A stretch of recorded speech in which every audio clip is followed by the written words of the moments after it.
My favourite drama film will probably be My Sister's Keeper or Now Is Good. It's probably not my favourite drama film, but one of the films in the drama genre that sticks out for me at the moment is probably The King's Speech. I think that's probably one that I've enjoyed the most recently. I just really enjoyed, I found it quite fascinating seeing that side to the royal family, as obviously we don't get that insight normally. And I just like the way they made that character very approachable and likeable. That's a good question. Well, I did enjoy Perks of Being a Wallflower, so I guess that has to be my favorite drama movie.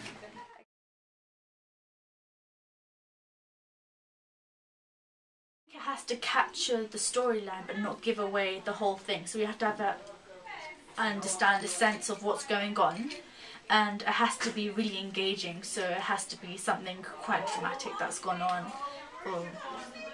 Yeah.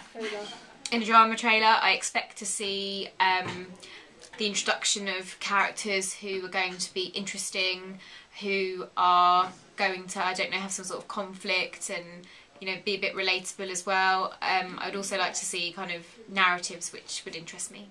Well, I expect interesting characters, so there has to be, you know, some background information, or like their story. And they have to be like having trouble like dealing with certain issues, and you know, all that kind of stuff, and then you know how they interact with each other.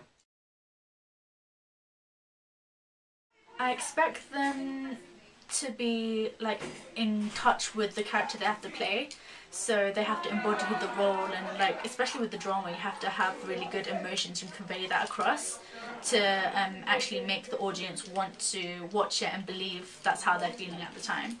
I expect characters to be flawed. I think flawed characters are kind of the most interesting in drama, because obviously lots of conflicts can arise from their flaws, and then I think that also makes them more realistic for an audience.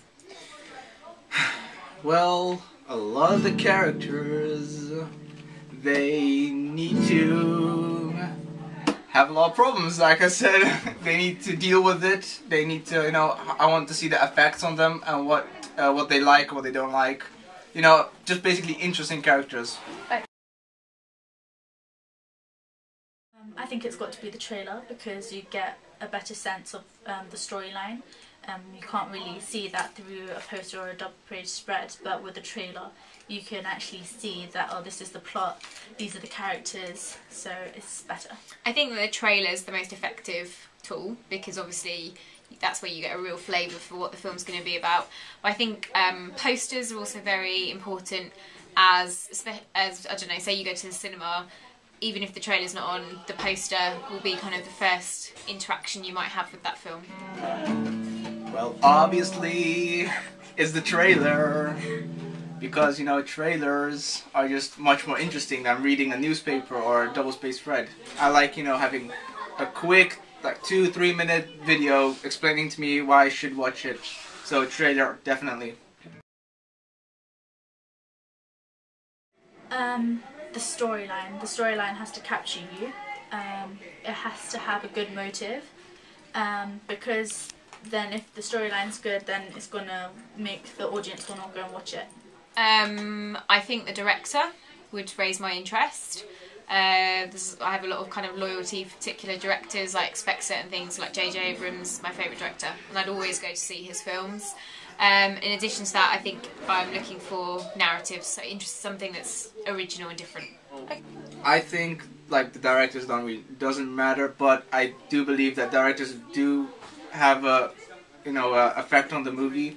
So I think if it's a good director, I would definitely watch it, but ultimately it's the storyline that I think is the most important.